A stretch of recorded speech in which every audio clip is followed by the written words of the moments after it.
26 anyos na binata mula sa Taytay Rizal tinutugis ng mga otoridad dahil sa panggagahasa umano sa isang menor, pero lumalabas na hindi lang isa ang kanyang biktima kundi may 3 pa.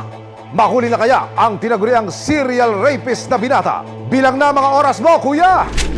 Ang 13 taong gulang na dalagitang itatago namin sa pangalang Marie, kinaibigan, tinulungan, pero kalaunay pinagsamantalahan daw ng may-ari ng isang computer shop na kanyang tinatambayan.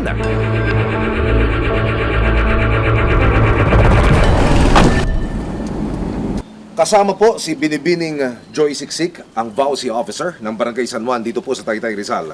Pupuntahan po natin yung lugar ng pinangyarihan ng krimen kung saan po nag-ugat ang reklamo at ang kaso. Mula po doon sa main road, medyo malayo ang lakarin. Yung looban ho'y medyo makitid. Narito ho banda sa area na ito. Halika, ma'am. Papasok po tayo dito. Papasok pa tayo. Sikip po pala rito. Ano? Ito lang po talaga. Makitid. Nasaan ho yun? Dito lang po. Yan, pagpasok mo. Ito ho. So, wala nang bahay. Ayon sa tumayong testigo sa kaso, ang computer shop na dating nakatayo rito, ang tanging saksi sa mga ginawang pang-abuso kay Marie. Sa mga sandaling ito, wala na hong istrukturang nakatirik pa. Isang bakanting lote na lamang ito ngayon. Ayon sa kanyang inang sinanay Aida, April 2020 raw nang magsimulang maging matulungin sa kanyang anak ang binatang si Jello o mas kilala bilang Angela Bautista, 26 years old. Kasi po nagmo-module siya sa bahay, inoperan siya na tutulungan daw siya mag-module kasi marami naman daw sila. Ang binata, lagi rin daw may binibigay na bagong damit at cellphone sa dalagita. Ano bang ginagawa niya para ito mahikayat niya doon sa kanyang kamunduhan? Sa mga bigay-bigay siguro, inututulong ko siguro. Ano po yung mga binibigay na yun? Ano daw po pera? Pera, Sunod, pagkain. pagkain, Mga damit po. yan, yung cellphone. Ay, yung cellphone po, binigyan siya yun nung ano. Pero wala din po yung cellphone, bininta ng kapatid niya.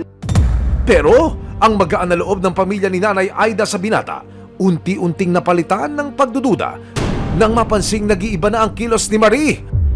Hindi na po siya lumalabas ng bahay. Kung lagi daw po tulala, sabi ng pinsan po niya. Tapos hindi po daw naliligo ilang araw. Dito na raw gumana ang mother's instinct ni Aida. Nakumpirma niya ang kanyang mga hinala nang maiwan ni Marie ang kanyang cellphone. Ayun nga po, nabasa namin sa chat. Sabi niya, pangako hindi kita bubuntis. Yung nabasa po namin sa yung ulit-ulit na ano po, tuwing Sabado po. Dahil maganda raw ang pakikitungo ni Jello sa kanilang pamilya, hindi raw matanggap ni Aida ang kanyang natuklasan. Mahirap. Hindi po makapaniwala na nagagawin niya yun eh. Nang tanungin ni Nanay Aida ang anak tungkol sa messages na nabasa, dito na raw nagsumbong si Marie tungkol sa kanyang masaklap na karanasan. Hindi lang daw siya isang beses pinagsamantalahan ni Jello sa pahintulot ng Violence Against Women and Their Children's Committee ng barangay. Isiniwalat ni Marie sa resibo ang naging karanasan niya sa kamay ni Jello. Pinabayaran niya po ako. Nalulungkot po tsaka natutulala. Natatakot po ako magsumbong. Wala nang inaksayang panahon si Nanay Aida at kagad na siyang lumapit sa kanilang barangay. Dito na nila napag-alaman na hindi lang daw si Marie ang nabiktima ng binata. Nakapanayam ng resibo ang 2 social workers ng Violence Against Women and Their Children o VAUSI Committee ng barangay nina Aida at Marie. Kagad daw silang umaksyon na magsampa ng reklamo sina Aida sa VAUSI desk noong April 2022. Ano po ang ginawang aksyon, kagyat ng inyong tanggapan nung matanggap po itong reklamo na ito, ma'am? Ikinento niya po na nagkaroon din po sila ng pag-uusap. Nung una ay pinilit po siya. Kalaunan po ay may mga ibinibigay na po sa kanya. Nang lumabas ang medico-legal ni Marie, positibong hinalay ang biktima. Ang binata naman sinubukan pa raw makiusap sa pamilya ni Nanay Aida. Nung kinumpronta nyo, nag-usap kayo agad, hindi? Itong suspect? Opo, nasabi ko bakit ganun na. Ano po sagot niya? May nangingi po kasi ng tawad. Pero giit ni Nanay Aida, a big no! Kung sakali humingi ng tawad, tutuloy niyo pa rin o i-atras niyo na? Ano lang po, tuloy na. Ang iba namang mga biktima ni Jello, na-rescue na raw at kasalukuyang inaalagaan sa shelter. May isa pong nagsabi rin po sa amin na siya ay hinalay din po ng suspect. Pero sa ngayon po, nasa pangangalaga na po ng MSWD. Sa Bausi Desco ba, ito ba ang unang beses na mareklamo yung suspect na yan? Yung inireklamo po na yan? Bali, 2 beses na po. July ng nakaraang taon, ibinaba na ang warrant of arrest laban kay Jello. Kumilos agad ang CIDG DSOU para maaresto ang suspect. Pero hindi naging madali ang paghahanap nila kay Jello.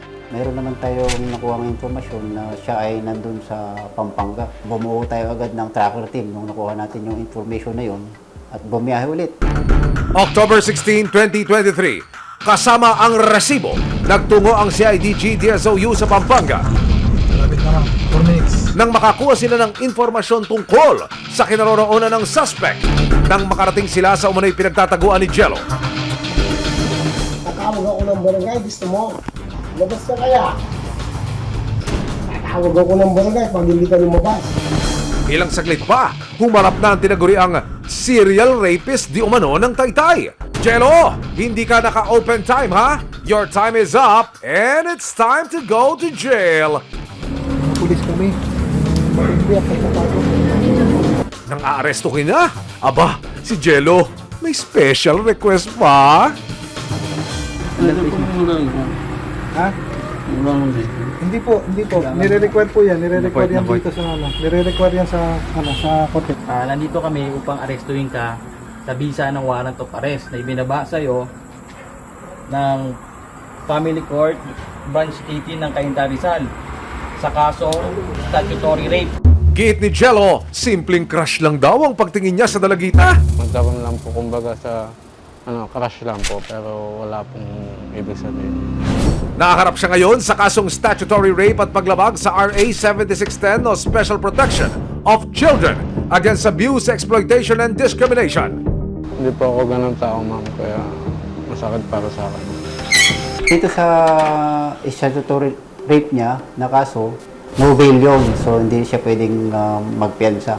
Doon naman sa 7610, meron siyang piyansang 180,000. Sa ngayon, patuloy pa rin ang pag-alalay ng vowsy sa mga biktima, kabilang na si Marie. Ngayong nakakulong na ang binata, ang tanging hiling ni Aida, Huwag na po sana siya makalabas kasi baka maulit pa po sa iba yun.